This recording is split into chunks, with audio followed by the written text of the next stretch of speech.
influye tener un intestino sano y saludable. Hoy vamos a conversar de esto con la doctora Criselis Gómez Bolívar, quien es médico gastroenterólogo. Gracias por estar con nosotros, bienvenida. Bueno, muy buenas tardes, encantada de estar aquí contigo en este espacio tan querido y además hablar de salud gastrointestinal, que es fundamental para todos. Así como hablamos de cuidados de la piel, skincare, también debemos hablar de lo que es la salud digestiva. Bueno, y además que comanda todo y además expresa también toda nuestra salud, ¿no? Así es, si tenemos una buena salud gastrointestinal, o sea, no solo de no tener gastritis, sino que además todas las funciones que ocurren en el estómago, en el intestino delgado y grueso, se cumplan a cabalidad, eso va a garantizar que nosotros tengamos y gocemos de una salud en general.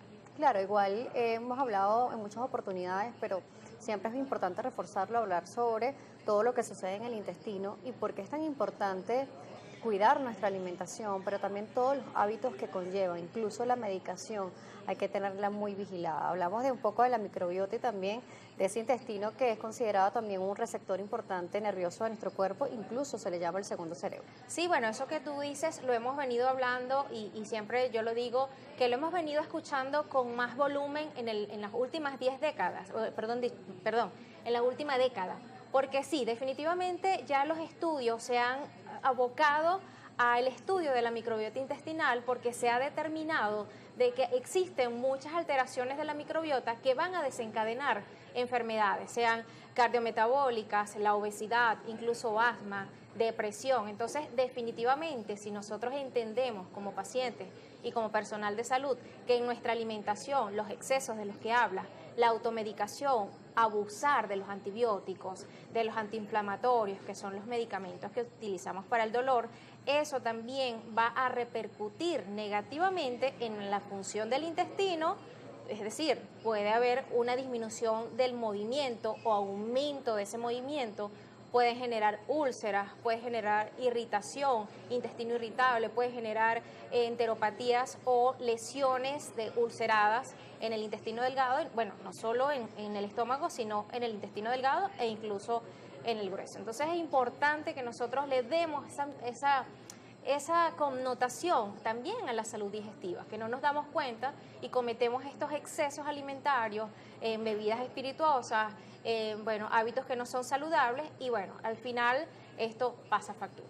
Igual también los patrones de alimentación que mantenemos en nuestro país, por ejemplo, los tipos de platos que consumimos, las grasas y además de eso, pues el picoteo posterior a las comidas, las llamadas chucherías, esas comidas chatarras también, que vamos incorporando por el día a día, por la rapidez o por lo rico que es a través del paladar. Sí, bueno, nosotros como venezolanos, como países latinoamericanos, lamentablemente el tema de la alimentación no nos enseñan a comer bien. Porque lamentablemente para el venezolano, mientras más carbohidratos, mientras más abundante, copioso, grasoso, es más rica la comida. Y bueno, eso puede ser en algunas ocasiones cierto, pero no es saludable. Entonces yo siempre le digo a mis pacientes que creo en la moderación, Daniela, porque definitivamente tú puedes comer de todo un poco, lo que te gusta, rico, pero siempre cuidando las cantidades. Y bueno, si vamos a hablar de la alimentación, es recordar que, no lo decimos en Venezuela, lo dicen en América Latina y en el mundo entero, en donde el plato nutricional debe ser conformado por el 50% del plato debe ser frutas, vegetales, fibra, 50%. El 25% restante debe ser proteínas saludables y el otro 25% carbohidratos, digamos saludables, evitar el tema de las harinas refinadas. Y si vas a optar por harinas, que sean de preferencia integral.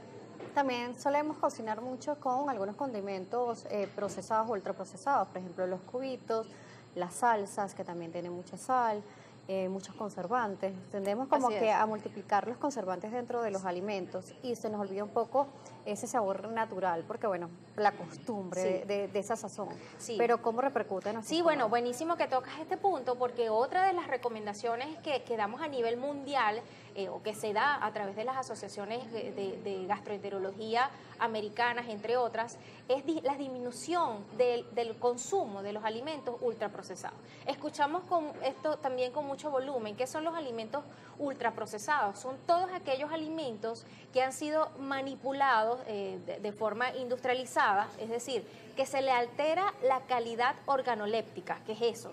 Eso es que se altera el sabor, el olor y la textura del alimento, es decir, que contienen mucha sal o mucho azúcar o muchas grasas trans, y esto va a repercutir directamente en la salud gastrointestinal, porque es ese paciente que siempre va a tener distensión abdominal porque tiene un alto consumo de grasas, un alto consumo de azúcares, y por supuesto va a repercutir en que no solo en diabetes, en obesidad, sino además es ese paciente que puede hacer alteración de la microbiota, puede tener trastornos del patrón evacuatorio, dispepsia, disconfort y todos los síntomas asociados a la ingesta de comida. Hablando sobre la distensión abdominal, también se ha visto con mayor frecuencia que nos dicen coman más lento, mastiquen muy bien los alimentos, tómense el tiempo para alimentarse correctamente. Claro, totalmente. Y si hablamos entonces de que la microbiota es el tercer cerebro y el intestino delgado es el segundo, entonces tenemos que hacer aquí la interrelación de lo que son las emociones, porque a veces lo vemos muy holístico, ¿no? Y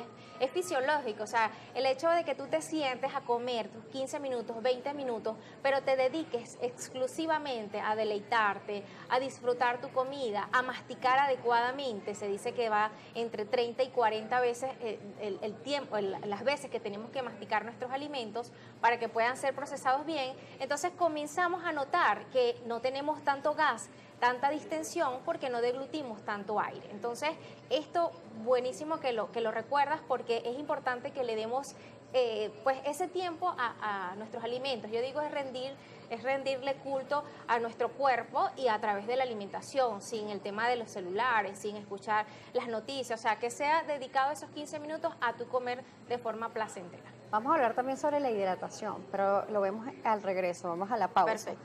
¿Qué papel juega la hidratación en nuestra salud gastrointestinal? Recuerda las preguntas o comentarios en redes, @salud_gb, Gastrosalud, la cuenta de nuestra especialista, Gastropiso Salud,